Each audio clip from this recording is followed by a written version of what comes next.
tus brazos para conquistar las promesas que Jesús nos da. Solo espera y tú verás el milagro que Cristo hará. Un lugar para celebrar la victoria que su sangre nos da. Solo confía y cree en Él, que en familia lo encontrará. Hay un lugar para todos, en familia de Dios.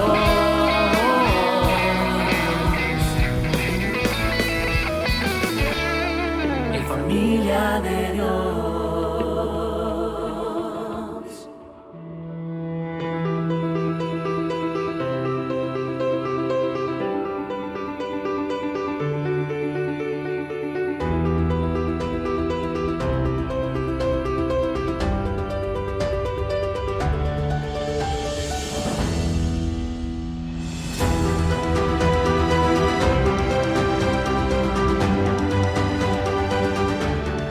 Hemos llegado a la conclusión de la serie titulada Perdido y Hallado, la cual está basada en la totalidad del capítulo 15 del Evangelio de Lucas, uno de los pasajes más amados de las Sagradas Escrituras, porque contiene 3 de las parábolas más conocidas de Jesús: la parábola de la oveja perdida, la moneda perdida y el hijo pródigo.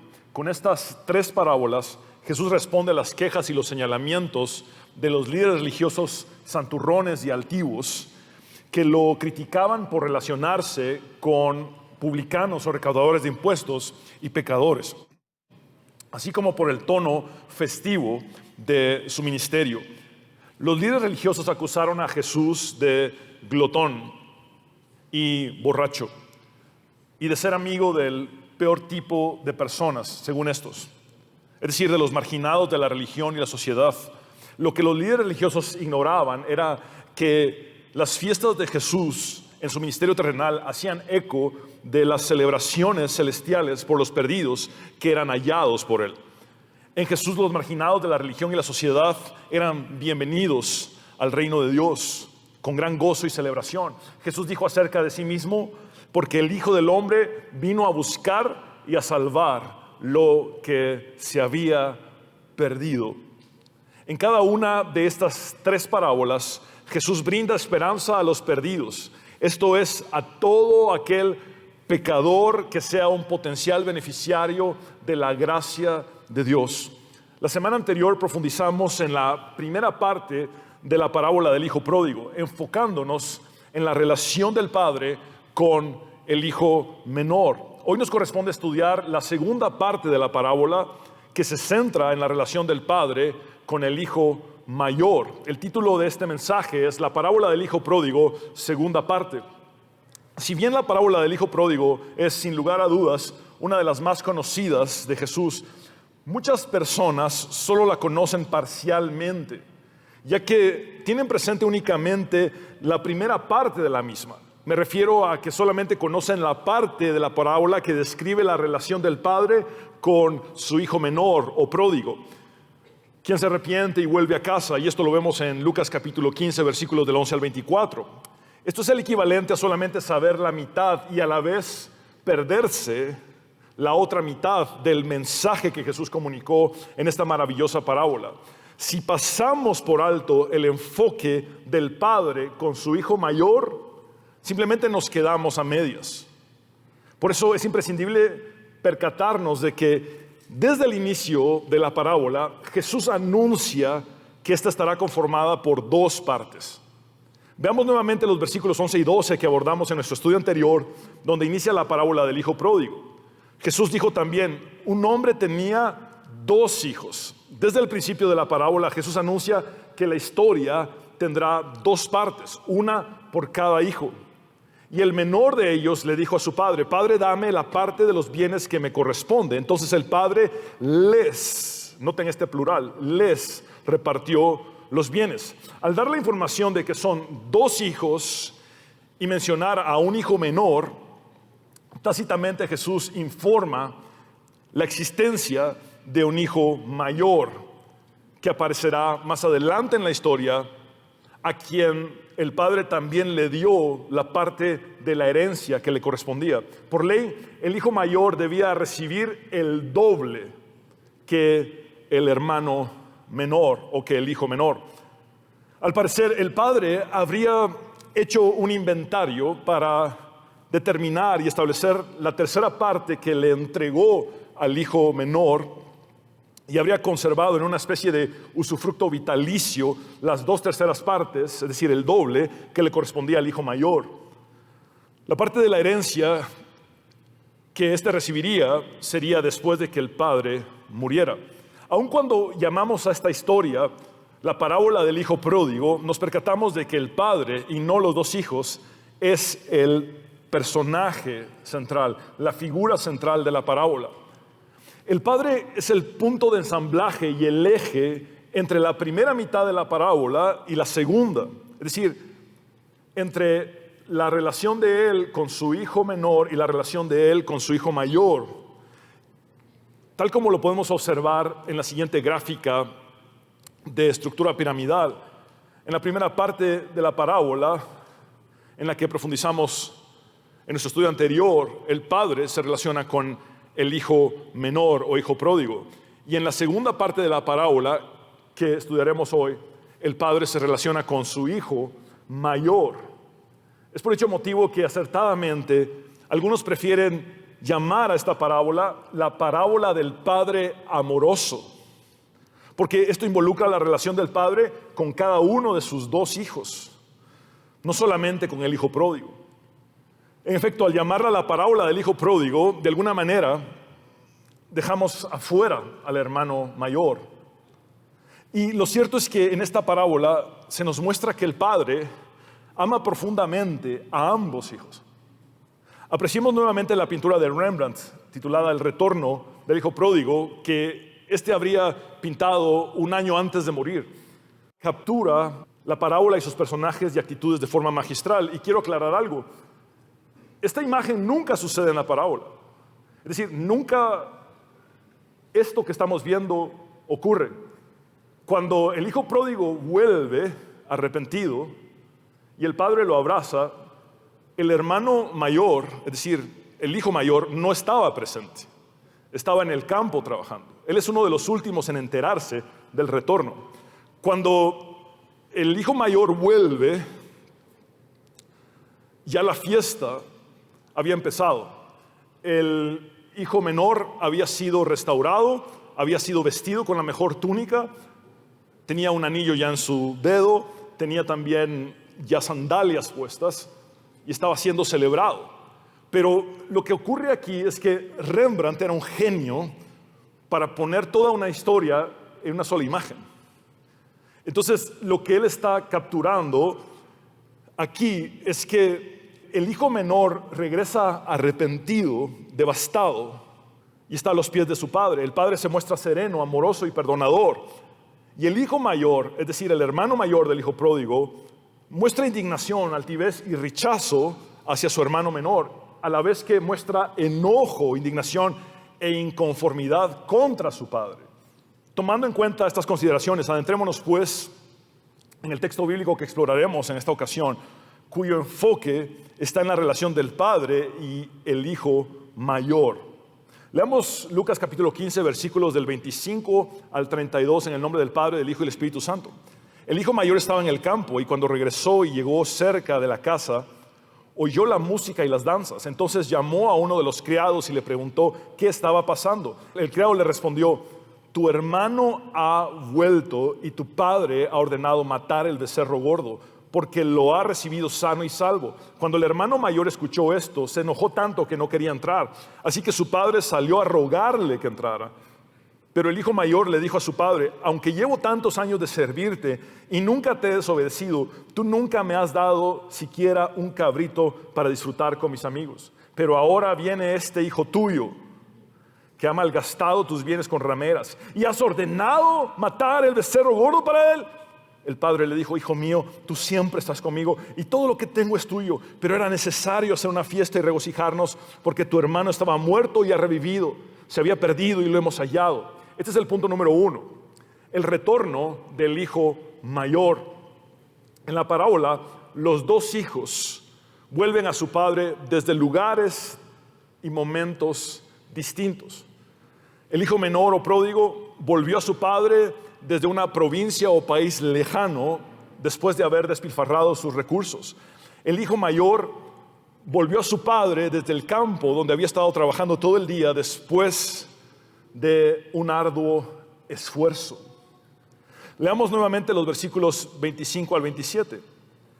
El hijo mayor estaba en el campo. Esto indica un giro hacia la segunda parte de la parábola. Esta sección es necesaria para recibir la lección completa de la enseñanza de Jesús a través de esta. El hijo mayor, quien siempre había cumplido con su deber, vuelve desde el campo donde había estado trabajando todo el día, seguramente cuidando de los animales y las siembras, como de costumbre. Y cuando regresó y llegó cerca de la casa, oyó la música. La palabra griega para música aquí es sinfonías. Esto nos da un indicio de que era una música con varios instrumentos. También era una música interpretada por músicos profesionales. Y las danzas. ¿Cómo suenan las danzas a la distancia? Gente cantando al unísono, gritando, aplaudiendo, saltando, bailando, haciendo algarabía. Esto nos da también un indicio de la intensidad, de la dimensión de la fiesta. La música y las danzas eran parte tanto de las celebraciones religiosas como no religiosas dentro de la cultura judía. El sonido de la celebración desconcertó al hijo mayor que estaba a la distancia, especialmente porque ¿cómo podía haber una fiesta tan grande si su padre había estado cabizbajo, abatido, triste, apagado, lleno de tristeza, extrañando a su hijo menor? Entonces, versículo 26, entonces el hijo mayor llamó a uno de los criados y le preguntó qué estaba pasando. Noten que no le pregunta directamente a su padre, sino a un siervo, para que lo ponga al tanto de la situación. Versículo 27, el criado le respondió. Este criado no necesita consultarle a nadie. La granja estaba llena de buenas noticias, de buenas nuevas. Todos estaban enterados, menos el hijo mayor, a quien el criado le responde: tu hermano ha vuelto y tu padre ha ordenado matar el becerro gordo porque lo ha recibido sano y salvo. La información que el criado le brindó al hijo mayor fue concisa pero completa a la vez. El hijo menor había vuelto sano y salvo y el padre lo había recibido con la fiesta más grande que podía haber hecho. El becerro gordo estaba reservado para las celebraciones más numerosas e importantes. En efecto, la magnitud del tamaño de un becerro gordo nos brinda un indicio de las proporciones de la recepción, que tendría una gran concentración de personas, una gran afluencia de gente. Esto evidencia que el Padre le ha otorgado públicamente y sin reserva alguna su perdón total y su amor absoluto a su hijo menor. Hasta este punto de la historia, la audiencia judía de Jesús habría esperado por mera lógica que el hermano mayor se uniera gozoso a la fiesta y se integrara a la celebración con su padre, su hermano menor y todos los convidados. En aquel contexto, la costumbre era que el hermano mayor conciliara las diferencias entre los padres y los hermanos menores. El rol del hermano mayor era velar por la buena relación entre su padre y el hermano menor. Fungía como un intermediario en la relación de estos. Pero todo lo contrario está a punto de ocurrir, lo cual sería un elemento rotundo de trastocamiento para los líderes religiosos que escuchaban a Jesús. Jesús está construyendo la parábola para llevarla a un punto donde va a detonar. A medida que la parábola avanza, Jesús va haciendo más y más evidente que estos los fariseos y escribas, estaban actuando en su vida diaria como el hijo mayor de la parábola, al oponerse a las fiestas de Jesús por los pecadores perdidos que habían sido hallados. Analicemos lo que ha ocurrido en la historia hasta ahora a manera de contraste. El hijo menor o pródigo se había separado abierta y públicamente de su padre, a quien finalmente volvió arrepentido y con quien se reconcilió definitivamente. En contraste, la separación del hijo mayor era secreta y encubierta, pero al parecer más peligrosa y escabrosa. Las apariencias se engañan. Ese es uno de los mensajes de esta parábola. Dios no mira lo que los seres humanos vemos. Él mira el corazón. El hijo mayor había estado en lo que parecía ser el lugar seguro, apropiado, haciendo lo que le correspondía en total obediencia, pero su corazón estaba tan endurecido que a pesar de la cercanía física estaba totalmente alejado del corazón de su padre. ¿Y qué decir de la relación del hijo mayor con su hermano menor? Esta estaba totalmente rota.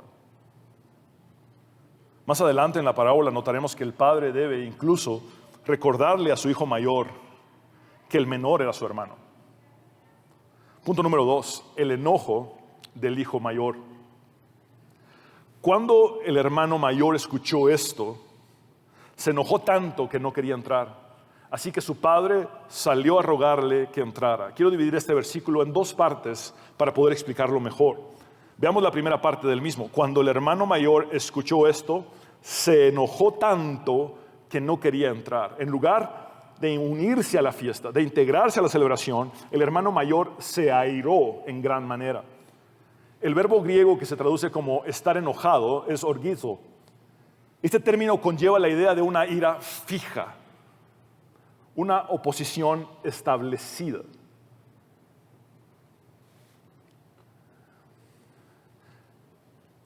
El sentido parece ser que esta ira fija, este enojo ya establecido en el hijo mayor, se inflamó, se hinchó, aumentó, se acrecentó. El hijo mayor estaba hirviendo de enojo y se negó a entrar. Esta es la impresión que personalmente me produce la terminología del texto griego, que un enojo ya existente, una ira reprimida, tuvo un detonante que le hizo explotar. En otras palabras, el hijo mayor, que habría aparentado ser recto y fiel a su padre, evidencia lo que realmente hay en su corazón. Todo había sido una mera apariencia externa, al igual que en el caso de los fariseos y escribas. Darby lo expone de la siguiente manera: allí donde está la dicha de Dios no puede entrar el fariseísmo, la pretensión de justicia propia. La segunda parte del versículo 28 dice: así que su padre salió a rogarle que entrara. Una vez más, el padre sale al encuentro de uno de sus hijos. En el versículo 20, el padre salió al encuentro del hijo menor. Y ahora en el versículo 28, el padre sale al encuentro del hijo mayor. Hay una inversión completa del estatus de cada uno de los dos hijos. El hijo menor es ahora el que está adentro y el hijo mayor es ahora el que está afuera. Al encontrarse con su hijo mayor, el padre le suplica, le ruega que entre a la casa y participe de la fiesta. Los oyentes originales de la parábola habrían entendido la respuesta negativa del hijo mayor como irrespetuosa hacia el padre. El hijo mayor estaba quebrantando el quinto mandamiento que dice: honra a tu padre y a tu madre. Este estaba deshonrando gravemente a su padre. Sin embargo, el padre se rebaja a sí mismo. Una vez más. ¿Recuerdan cómo recibió este padre al hijo menor? No solían correr, especialmente los hombres mayores en aquel contexto, porque implicaba arremangarse la túnica y eso era motivo de deshonra. Al padre no le importó, se arremangó la túnica y corrió hacia su hijo. Aquella cultura se basaba en un código de honor y vergüenza. La gente perseguía honor y huía de la vergüenza. Al padre no le importa y corre hacia su hijo. Su hijo venía sucio, venía de estar entre cerdos. Aquella religión judía evitaba la contaminación por contacto. Y al padre no le importa, lo abraza, se le tira al cuello, lo besa. Y esa es la manera en que le expresa el perdón. Y aquí, una vez más, el padre se rebaja a sí mismo, haciendo a un lado su dignidad y su autoridad por amor a su hijo mayor, que había estallado en enojo.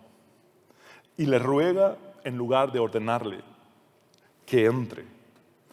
Esta es una muestra del amor incondicional de Dios, que actúa de la misma manera con sus hijos, anhelándolos a todos en su casa. El padre muestra que ama a sus hijos profundamente y que cada uno de ellos tiene libre albedrío. Es decir, cada uno es libre de elegir. El padre no obliga a ninguno de sus hijos a hacer lo que él desea. De la misma manera en la que el padre en la parábola le suplica al hijo mayor que participe en el banquete, Jesús está apelando a sus oponentes, los fariseos y escribas, los líderes religiosos, con el fin de invitarlos a unirse y celebrar lo que Dios está haciendo a través de él como el Mesías en el año agradable o aceptable del Señor. Cuán grande es el amor del Señor Jesús, que es capaz de invitar a la fiesta a los que se oponen a esta. Es importante resaltar que en el relato de los evangelios, Jesús comía tanto con fariseos como con publicanos o recaudadores de impuestos y pecadores. Él no deseaba que ninguno de los líderes religiosos se perdiera. Él no quería que se quedaran fuera del reino de Dios. El mensaje de Jesús es una invitación para todos. La oferta de salvación es universal. Dios también ama a los fariseos y escribas. Esto significa que Dios también ama a los que equivocadamente creen ser justos cuando no lo son, para que se arrepientan. Él busca que se arrepientan y se reconcilien con Él. Es decir, estos fariseos que vemos como los villanos de la historia eran personas que Dios amaba. Por eso hay un hijo mayor en la parábola. A diferencia del hijo menor, el hijo mayor desprecia la compasión y la humildad de su padre y revienta, haciendo un cúmulo de quejas y reproches. Esto nos lleva al punto número 3, la protesta del hijo mayor. A continuación, el hijo mayor presenta una letanía de quejas contra su padre. Veamos lo que dicen los versículos 29 y 30. Pero el hijo mayor le dijo a su padre: aunque llevo tantos años de servirte. Y quiero llamar su atención sobre la palabra servirte. Muchos de ustedes están familiarizados con la forma de sustantivo de esta palabra, que es doulos, que se traduce como siervo o esclavo. Aquí vemos el verbo duoleuo, que más allá de solo servir significa servir como esclavo. Literalmente el hijo pródigo está expresando: aunque llevo tantos años de servirte como un esclavo.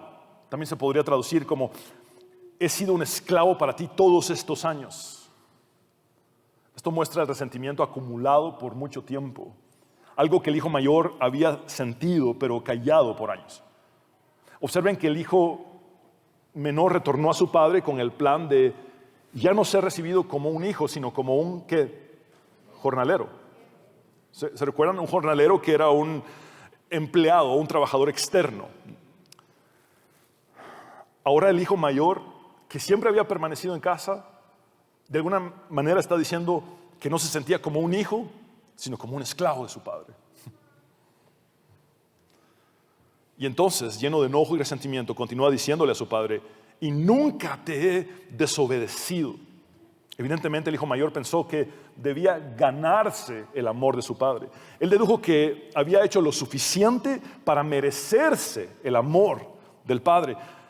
Amor que en su entendimiento debía ser producto de su obediencia y constancia. Pero al percatarse de que el padre ha expresado su amor de forma incondicional a su hijo menor, haciendo una fiesta para celebrar su retorno,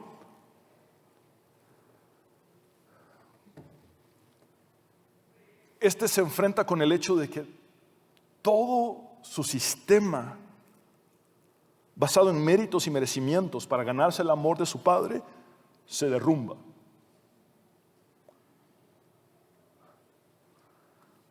Al igual que se derrumba todo el sistema religioso hipócrita de los fariseos y escribas. Esta es una imagen del engaño, de la autojustificación que provoca el legalismo. Aun cuando le echaba en cara a su padre que le había servido como un esclavo por mucho tiempo, el hijo mayor se miraba a sí mismo como el hijo modelo. Con esto Jesús denuncia la altivez espiritual de los líderes religiosos. De hecho, los fariseos, que hoy vemos como villanos, en el primer siglo eran el modelo a seguir en el judaísmo. Y Jesús fue el que evidenció que la obediencia de estos no era congruente con sus corazones. Todos estamos en el riesgo de caer en una mera obediencia mecánica que va menguando el primer amor en nosotros. Esta parábola es tan fuerte que nos dice: pueden estar haciendo la voluntad de Dios sin realmente agradar a Dios. Esto es muy fuerte. La iglesia de Éfeso cayó en esta obediencia mecánica al final del primer siglo. Jesús glorificado les escribe la carta a los miembros de la iglesia de Éfeso. Bueno, directamente al ángel o al pastor de la iglesia de Éfeso. Y le hace saber a la congregación, una congregación trabajadora, una congregación fiel, una congregación que defendía la sana doctrina y que denunciaba a los falsos apóstoles.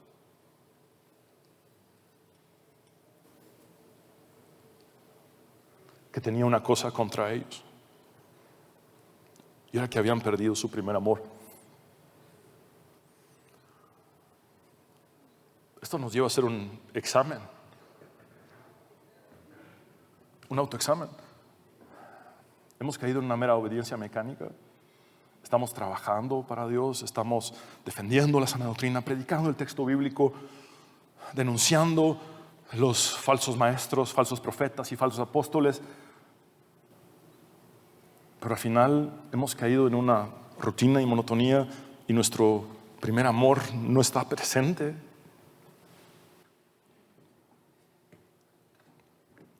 En la segunda parte del versículo 29, el hijo mayor le dice a su padre: tú nunca me has dado siquiera un cabrito para disfrutar con mis amigos, pero ahora viene este hijo tuyo.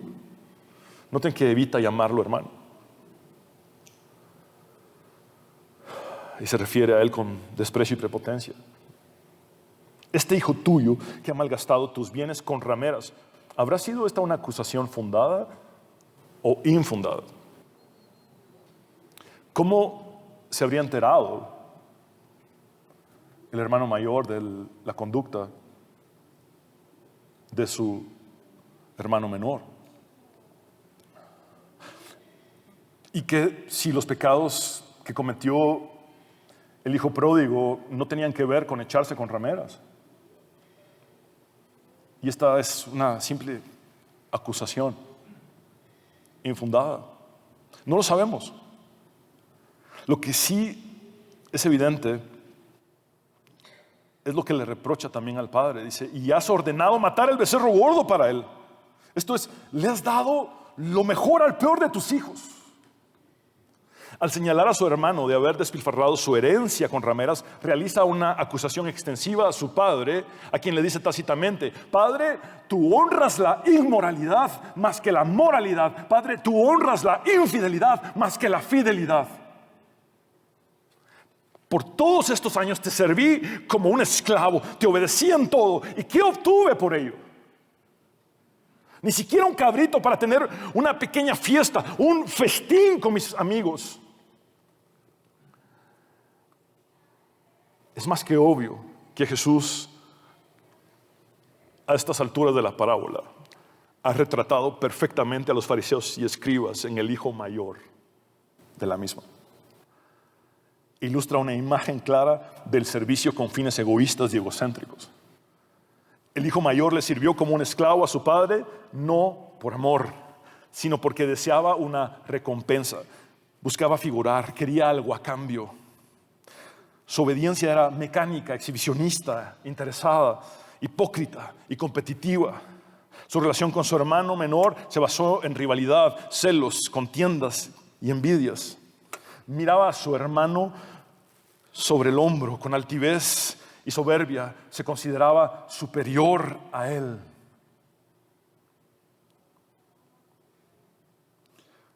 Con desprecio, pone las cosas en una balanza totalmente injusta. Compara su fidelidad con la irresponsabilidad de su hermano, la cual era evidente. Y lleno de ingratitud, acusa al padre de ser injusto.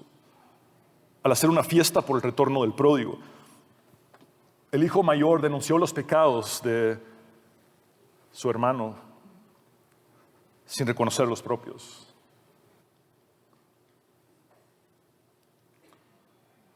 Estaba viendo la paja en el ojo de su hermano sin reconocer su viga. Su opinión de sí mismo era de autojusticia. Al tener una imagen distorsionada de sí mismo, distorsionó también la imagen de su padre y su hermano menor. No podía verlos como realmente eran. El hijo mayor, desde su flagrante desobediencia, falta de respeto y deshonra a su padre, reclama ser perfecto en obediencia.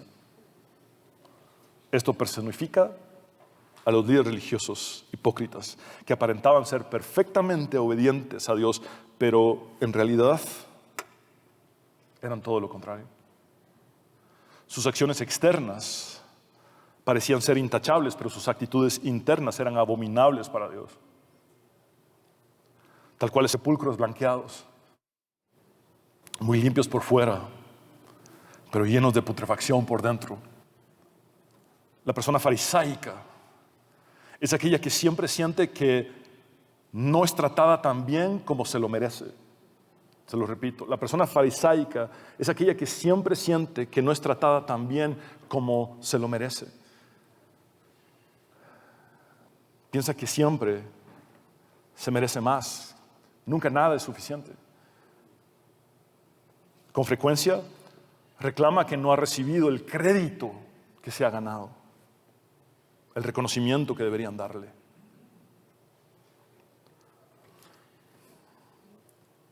Personalmente tengo un sensor interno que enciende las alarmas que me advierten acerca del engaño de mi propio corazón. El corazón es engañoso más que todas las cosas. Estas alarmas se activan en el momento en que creo que me merezco algo. Cuando llego a la conclusión de que me merezco algo, en ese momento sé que ya estoy mal. Y esto puede ir desde lo más sutil y básico hasta lo más evidente y sofisticado, desde el ámbito doméstico al ministerial, desde lo privado a lo público. En el momento, por ejemplo, en el que en mi matrimonio siento que mi esposa no me está dando algo que yo me merezco, en ese momento sé que estoy mal. Y eso lleva a todas las esferas donde me desenvuelva. En el momento en el que, incluso en la iglesia, yo siento que me merezco algo, ya estoy mal. De entrada, como un pecador perdido, no me merecía nada más que la muerte y la condenación. Sin embargo, mi Jesús, con su gracia, me encontró y me dio todo lo que no me merezco. Esa es la definición más sencilla de gracia. Gracia es cuando Dios nos da lo que no nos merecemos. Él me dio vida en lugar de muerte y Él me dio salvación en lugar de condenación. Entonces, ¿qué hago yo yendo por la vida reclamando lo que me merezco? Cuando de entrada he recibido mucho más de lo que me merecía. Leon Morris lo expone de la siguiente manera: es un fracaso humano común pensar que no somos apreciados como deberíamos serlo, que la gente no nos da crédito por lo que hemos hecho. Y ya seamos religiosos o irreligiosos, por lo general censuramos un poco a aquellos que consideramos que no han cumplido con nuestros estándares, incluso si nuestros estándares no son los de ellos.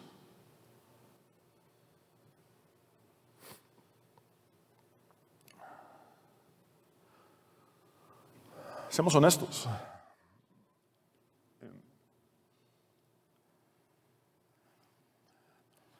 El cristianismo ha sido distorsionado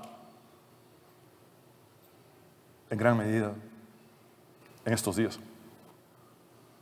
Lo hemos convertido en una especie de práctica de títulos y posiciones. Y algo que está sumamente claro en la Biblia es que la superioridad no es signo del cristianismo. La superioridad no es signo del cristianismo. Jesús dijo que Él vino a nosotros como el que sirve. También dijo que el mayor entre nosotros sea el que más sirva. Y cuando empezamos a demandar cosas que creemos merecernos, caemos en un craso error. Es por eso que lo que antes se consideraban como grupos cristianos evangélicos se tornaron en sectas donde hay un líder sectario, porque todo se tornó con base en lo que ese líder sintió merecerse de la congregación. Se distorsionó el propósito, la visión. El hijo mayor cae en una especie de autoconmiseración altiva. Su ego está herido, se ha sentido usado y despreciado por su padre durante años y ahora todo esto sale a la luz. Realmente el retorno de su hermano pródigo solamente es la gota que rebalsó el vaso de todo lo que él había acumulado por años. Él se niega a aceptar tanto el arrepentimiento de su hermano pródigo como la compasión de su padre por este. En sus parámetros personales, él se merece, él se había ganado el amor del padre y todo lo que el hermano debía recibir era el rechazo de su padre. Jesús ilustra perfectamente la postura de los fariseos y escribas al negarse a aceptar a los recaudadores de impuestos y pecadores. Punto número 4 y final, la explicación del padre. El padre le dijo: hijo mío. En el texto griego esto es conmovedor, es muy difícil leerlo en griego sin derramar lágrimas, porque literalmente le dice: mi niño. Mi niño. Es un padre compasivo, amoroso. Ve a su hijo en un berrinche, estallando en enojo. Le dice: mi niño, tú siempre estás conmigo y todo lo que tengo es tuyo. Recordemos que al inicio de la parábola el padre les repartió los bienes a ambos, a los dos hijos. Por ley, el mayor había recibido el doble, como un indicativo de su condición de primogénito. Al entregarle la tercera parte de su patrimonio al menor, el padre determinó cuáles eran las 2/3 partes, es decir, el doble que le correspondía al mayor. El padre le recuerda a su hijo mayor que todo lo que él tenía le pertenecía como su primogénito. Era una manera de decirle: te quejas por un becerro engordado para celebrar el regreso de tu hermano y me acusas de no darte ni siquiera un cabrito cuando todos los animales son tuyos. Toma lo que quieras. Todo te pertenece, todo es tuyo. Pero ven y celebra con nosotros. Entra a la fiesta, Alégrate por tu hermano. El padre muestra la misma compasión y misericordia que había tenido por su hijo menor, ahora por su hijo mayor. El padre concluye diciéndole a su hijo mayor lo siguiente: pero era necesario. En el corazón del padre, esta no era una probabilidad ni una posibilidad, no era opcional. Esto significa que en su corazón era absolutamente necesario. No podía hacer otra cosa más que hacer una fiesta e invitar a todos a participar, hacer una fiesta y regocijarnos porque tu hermano. Esto implica una corrección que tiene el siguiente sentido: te referiste acerca de él conmigo como tu hijo, pero yo te recuerdo que él es tu hermano. No solo es mi hijo, también es tu hermano, aunque no lo quieras reconocer como tal. Estaba muerto y ha revivido. Se había perdido y lo hemos hallado. Jesús vuelve a darnos los mismos contrastes consecutivos que había hecho en el versículo 24. Muerto y revivido, perdido y hallado. Esto nos habla de una transformación total en el hijo menor que debía ser celebrada en gran manera, incluyendo en esta fiesta al hermano mayor. Quiero llamar su atención al hecho de que Jesús no brinda un desenlace exacto. Aquí es donde termina el capítulo. Ya lo estudiamos todo. Pero no hay un desenlace exacto en lo que respecta a la respuesta final del hijo mayor. ¿Decidió entrar a la fiesta y celebró con todos? ¿O se quedó afuera oponiéndose rotundamente a la celebración? Con este desenlace Jesús deja un final abierto para la parábola. Te lo repito, con este desenlace Jesús deja un final abierto para la parábola, que nos sigue diciendo hasta el día de hoy lo siguiente: cada uno de los hermanos mayores decide cuál final va a darle a la historia.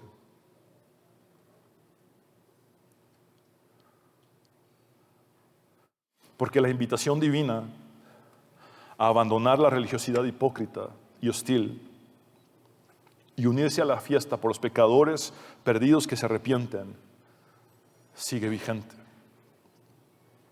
El punto central de las tres parábolas de Lucas, capítulo 15, la oveja perdida, la moneda perdida y el hijo pródigo, es el gozo desbordante de Dios por el pecador perdonado, el perdido hallado, el que estaba muerto en delitos y pecados y ha sido revivido, el que estaba perdido, descarriado y ha sido encontrado. Ese es el punto central de las parábolas. Todos los personajes en Lucas capítulo 15 se llenaron de gozo. Estamos hablando del pastor que gozoso celebra que encontró a la oveja perdida. Estamos hablando de los invitados del pastor para celebrar a la oveja. Estamos hablando de Dios gozándose por los pecadores. Cuando hablamos de la moneda perdida, estamos allí viendo a una mujer gozándose por la moneda que encontró. Vemos a las amigas de esta mujer gozándose junto a ella.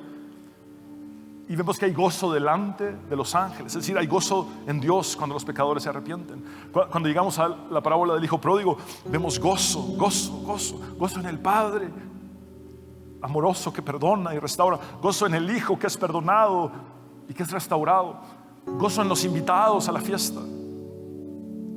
Solo hay un personaje, uno solo, en todo Lucas capítulo 15, que no se gozó, y se fue el hijo mayor. Sin embargo, la historia está abierta y continúa el día de hoy. Tú decides el final, el desenlace. Como hijo mayor, como hermano mayor, tú decides si te percatas de que tu corazón se ha endurecido y que has perdido tu primer amor, que te has considerado a ti mismo justo cuando no lo eres, que has visto sobre el hombro a los demás.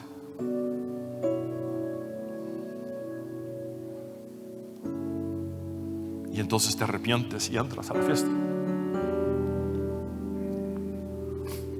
O te quedas con tu ego herido afuera, con tus reclamos y reproches de lo que tú piensas merecer. El problema del hijo mayor es que se percibe como el centro del universo. Todo parece girar en torno a él. Su hermano no es digno de volver a casa.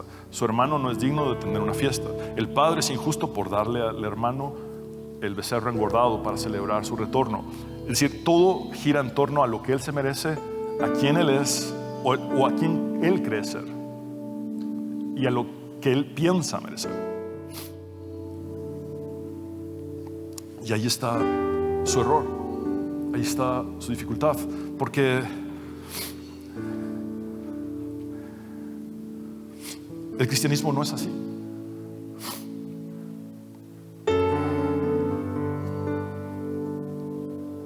¿Saben ustedes cuántas personas en mi ministerio pastoral se me han acercado para decirme que han sufrido hostilidad de parte de sus hermanos?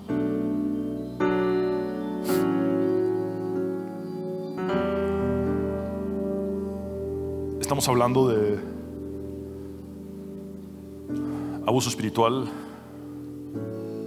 abuso de autoridad.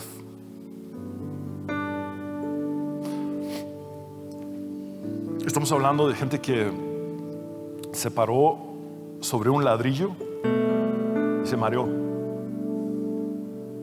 que se le delegó una pizca de autoridad y se les subió la cabeza y perdieron el norte y terminaron siendo religiosos hostiles, cometiendo abuso espiritual y abuso de autoridad. Insisto en esto, el cristianismo no es eso.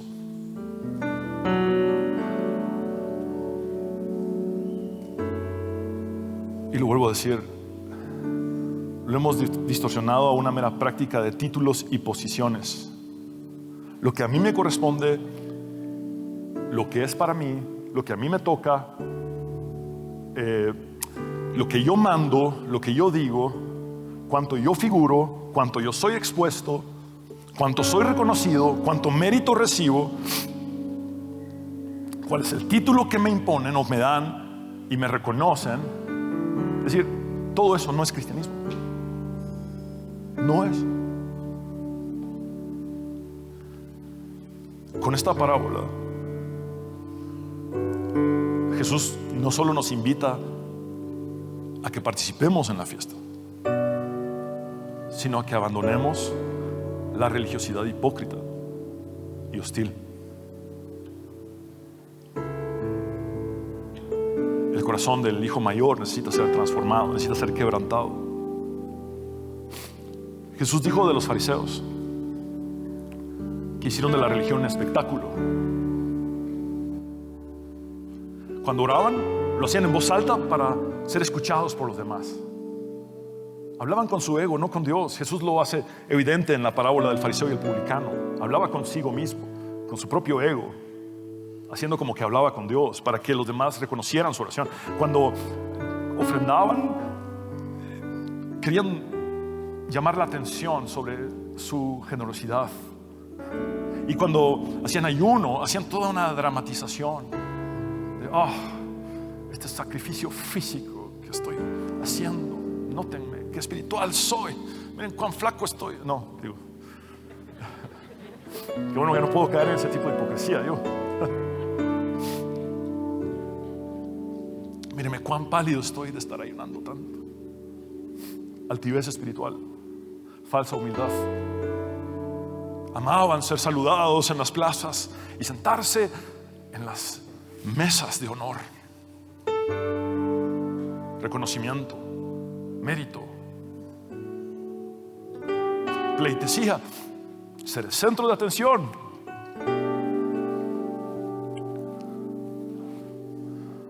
Muy fácilmente la religión puede tornarse a no ser acerca de Dios, sino acerca de los hombres. Los seres humanos en naturaleza de pecado tenemos tendencia a la idolatría.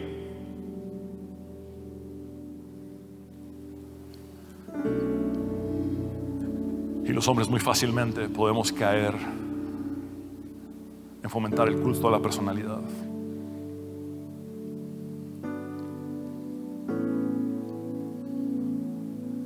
Y entonces pasamos de ser iglesia a ser una secta que depende de la cobertura del apóstol.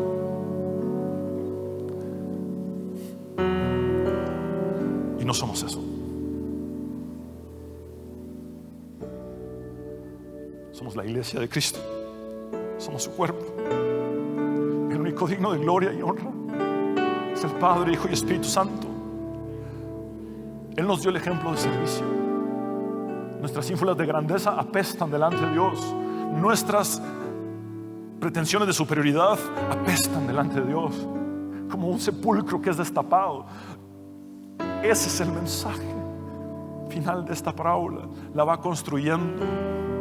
No hay un antagonista a la celebración hasta llegar al hijo pródigo. Y cuando llega el hijo pródigo, hay un antagonista a la celebración. Y se voltea a los fariseos y escribas y les dice: esos son ustedes. Debían representar a Dios y no lo han hecho. Debían haber dado el amor de Dios a estos pecadores y publicanos y no lo hicieron. Ni siquiera les quisieron predicar la palabra.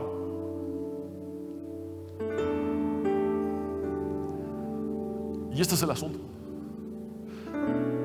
Y digo esto desde el total inmerecimiento y humillado delante de mi Señor. Mi llamado no es a ser un orador carismático, ni mi llamado es a ser un conferencista que agrade a las masas. Y con todo respeto te digo que mi llamado tampoco es a quedar bien contigo. Mi llamado es a predicar la palabra de Dios. Y cuando esta palabra de Dios es expuesta, nos corrige a ti y a mí, nos transforma a ti y a mí, y nos cambia a ti y a mí.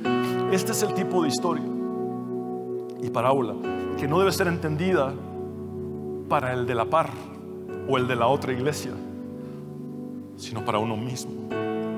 En lugar de estar lanzando el mensaje de la parábola, así que bien le cae el mensaje de la parábola a aquel pastor engreído que me trató mal. No. Eso es lo menos que tienes que hacer con esta parábola. Lo que tienes que hacer con esta parábola es meterla en tu corazón y examinarte y darte cuenta: Señor, muéstrame. He vivido la vida pensando que me debo, que me merezco algo, que me deben dar crédito, que debo ostentar una posición y tener reconocimiento de la gente. Debo andar por la vida haciendo un espectáculo de mi servicio a Dios. Debo andar por la vida haciendo un show de mi adoración a Dios. No.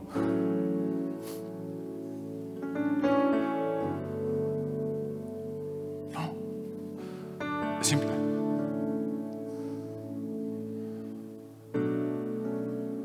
Señor, perdona nuestra religiosidad altiva. Perdóname, Señor, por pensar que las cosas se tratan de mí. Perdóname por creer que soy el centro del universo cuando el centro eres tú. Señor, transfórmame, cámbiame, quebranta mi corazón endurecido y perdóname por haber dejado mi primer amor y haber caído en una obediencia mecánica.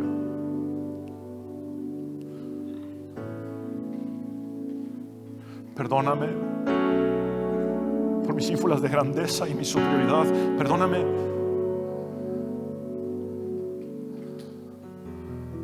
haber celebrado a mi hermano, por no haber entendido su situación, por haberlo juzgado, por haberlo criticado, por haberlo señalado. Señor, si le has dejado un final abierto a esta parábola, hoy quiero darle el mejor de los finales, trayendo mi corazón quebrantado a ti para pedirte que quites toda religiosidad de mí, toda hipocresía, toda altivez, y me permitas entrar a la fiesta. Quiero celebrar las bendiciones que tú le das a mi hermano. Es fácil celebrar las bendiciones que tú me das a mí, pero hoy quiero celebrar las bendiciones que tú le das a mi hermano. Gracias, Señor, por tu obra en nuestras vidas. Quiero hablar contigo, hombre y mujer, que necesitas entregar tu vida a Cristo. Haz esta oración de fe conmigo y ríndete a Él. Ora uniendo tu corazón y tus labios y dile a Jesús como nunca antes has hablado con Él. Cree y confiesa y dile: Señor, me arrepiento de mis pecados, perdóname. Reconozco que con tu muerte en la cruz me has limpiado de toda mi maldad.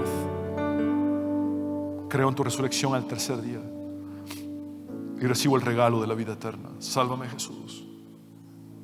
En tu nombre, el único nombre bajo el cielo dado a los hombres en el cual podemos tener salvación, hemos orado. Amén.